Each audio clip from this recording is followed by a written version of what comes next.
Bonjour à tous et bienvenue dans ce nouveau numéro de Cap Amérique. Au programme cette semaine, la dernière ligne droite avant le second tour au Brésil. En attendant, tous les coups sont permis. Jair Bolsonaro vient de signer un chèque colossal à destination des universités. Les Américains, eux, ont rendez-vous dans moins de 2 semaines maintenant pour les midterms, élections de mi-mandat. Participation massive annoncée au vu du succès du vote anticipé. Plusieurs dossiers chauds sont en jeu. On va vous parler insécurité alimentaire et immigration dans ce numéro. Et puis à la fin de cette édition, quand Halloween prend ses quartiers au Canada, on va vous embarquer dans le plus original des villages. Ambiance 100% citrouille, vous verrez. Dans la dernière ligne droite, la campagne pour le second tour de la présidentielle au Brésil est donc chauffée à blanc. Les deux finalistes sont au coude à coude. Lula a certes toujours une très légère avance, mais Jair Bolsonaro est en nette progression. Les candidats sont donc à la recherche de nouvelles voix qui pourraient faire la différence. Les pro-Lula investissent des secteurs qui ont beaucoup souffert sous le mandat précédent, celui de la culture, de l'environnement, mais aussi le milieu universitaire. En 4 ans, effectivement, sous Bolsonaro, les universités publiques ont vu les coupes budgétaires s'accélérer. À la veille du second tour, ce sont 2,5 milliards de reais supplémentaires qui ont été bloqués. Voyez ce reportage signé Fanny Lothaire, Perrine Roanne, Louise Rollet et Julia Courtois. Ancien hôpital psychiatrique construit il y a plus de 120 ans, l'Université fédérale de Rio n'a gardé de sa splendeur passée que cet escalier en bois. Le reste est en décomposition. Ça fait longtemps que c'est dans cet état ? Depuis que je suis arrivée. Regardez les sols aussi. Et là-bas, il manque un bout.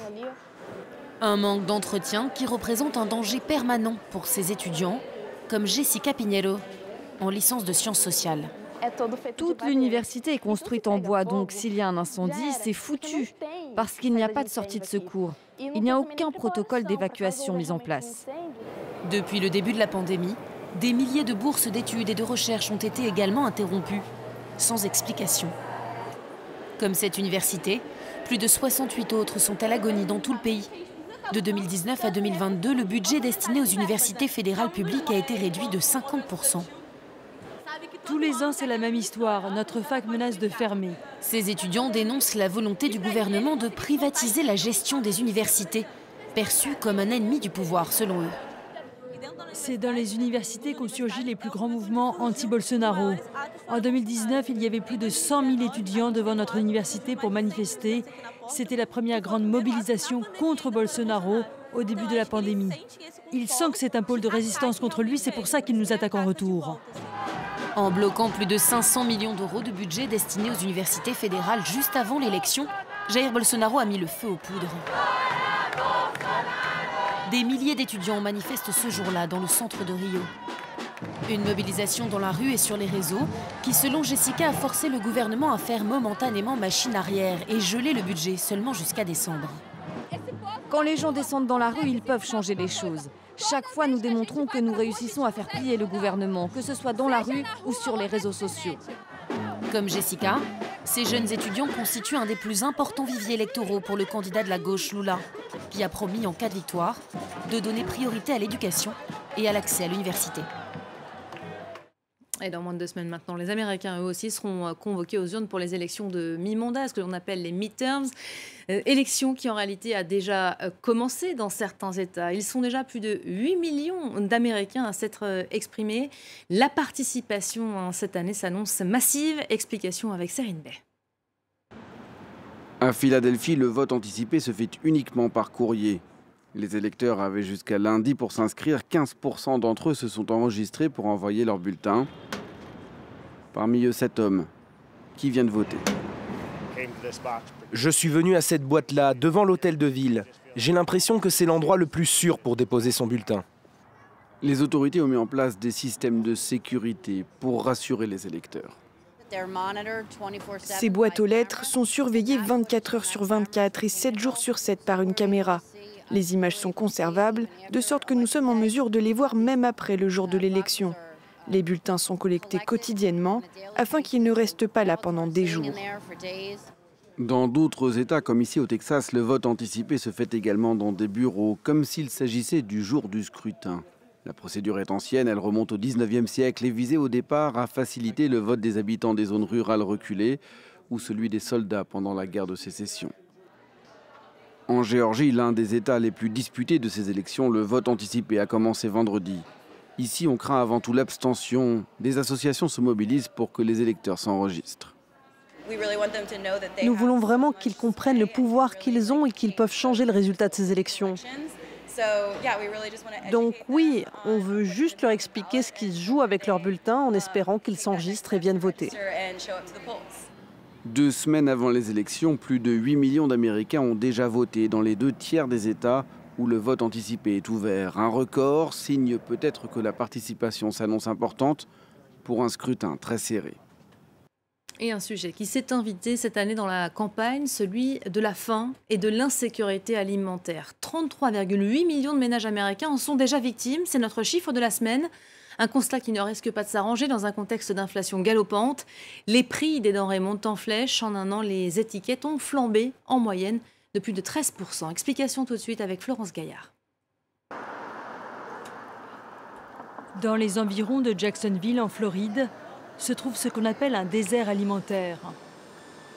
Dans cette région pourtant fertile, les habitants doivent faire des kilomètres pour faire leurs courses. Alors ils se rabattent sur cette petite épicerie qui ne propose que des produits manufacturés ou transformés. À quelques kilomètres de là, pour les exploitantes de la ferme locale, le constat est très amer. Le magasin qui faisait partie intégrante de la communauté est parti. Donc les gens n'ont plus accès aux produits frais. La solution qu'ont trouvé les habitants, ce jardin communal auquel tout le monde peut avoir accès, à condition d'aider à l'entretien ou aux récoltes.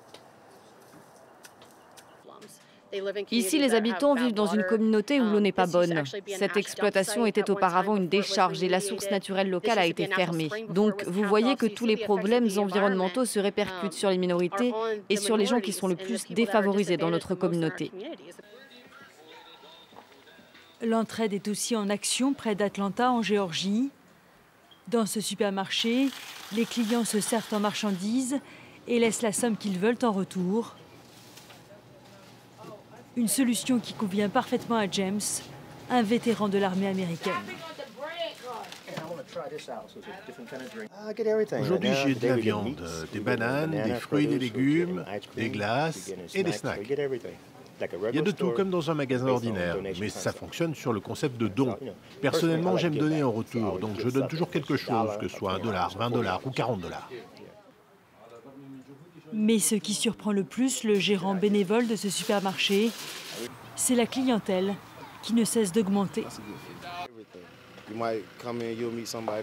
Vous pouvez rencontrer un entrepreneur ou un concessionnaire automobile.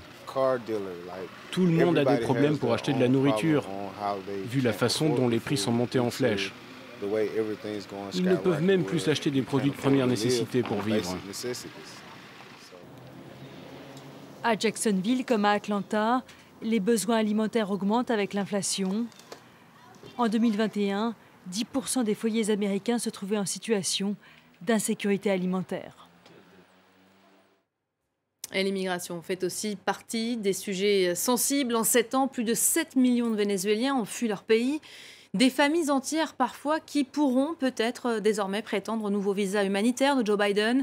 Le 12 octobre dernier, en contrepartie de la fermeture de sa frontière, le président américain a engagé ce tournant politique promettant une migration légale et ordonnée. Voyez ce reportage à Tijuana de nos correspondants Laurence Cuvillier et Mathieu Comin. C'est le point frontière le plus fréquenté au monde. Tijuana la mexicaine face à San Diego l'américaine de l'autre côté du mur. C'est aussi là que les espoirs de milliers de migrants restent en suspens. Des mois, parfois même des années. Diana et son fils de 12 ans sont arrivés à Tijuana il y a 1 an et demi. Depuis, ils campent dans ce refuge. On nous dit toujours qu'il faut attendre. Pour l'instant, nous n'avons pas d'espoir. Vanessa, elle, était victime d'extorsion par le crime organisé dans l'une des régions les plus dangereuses du Mexique. Toutes ces familles ont fait une demande d'asile aux États-Unis, mais peu aboutissent. Si ça ne marche pas, tant pis, on restera par ici et on cherchera du travail. On accepterait n'importe quoi sauf retourner dans le Guerrero. Le 12 octobre, le gouvernement américain a annoncé que 24 000 Vénézuéliens allaient pouvoir bénéficier d'un visa temporaire. La mesure concerne ceux qui n'ont jamais tenté de traverser la frontière illégalement. Une mesure similaire à celle octroyée aux réfugiés ukrainiens il y a quelques mois et qui est qualifiée de discriminatoire par plusieurs associations. Beaucoup d'Ukrainiens ont commencé à arriver à Tijuana et ils obtenaient l'autorisation de passer aux États-Unis très rapidement, ce qui n'était pas le cas des autres groupes de migrants qui venaient du Mexique, d'Amérique centrale ou d'Haïti. Alors on a organisé des manifestations pour faire savoir que de notre point de vue, ça n'était pas juste. Mais pour Gabriel, cette mesure est providentielle. Il vit dans les rues de Tijuana et enchaîne les petits boulots depuis février quand il est arrivé de son Venezuela natal. Je n'ai jamais essayé de passer la frontière illégalement. Je n'ai pas de casier judiciaire. Alors avec l'aide de ma famille qui vit aux États-Unis, j'espère que je vais pouvoir réussir cette démarche pour aller les rejoindre. En août dernier, plus de 25 000 migrants vénézuéliens en situation irrégulière ont été arrêtés par les autorités américaines à la frontière. L'administration de Joe Biden espère que ce quota qui s'ouvre à la migration régulière permettra de baisser l'afflux de clandestins, un appel du pied à l'électorat républicain à la veille des midterms. Voilà, c'est la fin de ce numéro de Cap Amérique, ou presque. Avant de nous quitter, on vous embarque dans le plus original des villages, Citrouilleville. Ça se passe au Canada, non loin de Montréal. Vous avez deviné, évidemment, ambiance 100% Halloween dans cette localité du Québec. Des maisons, une église et même un saloon dans un champ de citrouilles transformé pour l'occasion en parc d'attractions. On va se quitter là-dessus. Fin de ce numéro, merci à vous de l'avoir suivi. Rendez-vous la semaine prochaine, même heure, même continent. À très vite.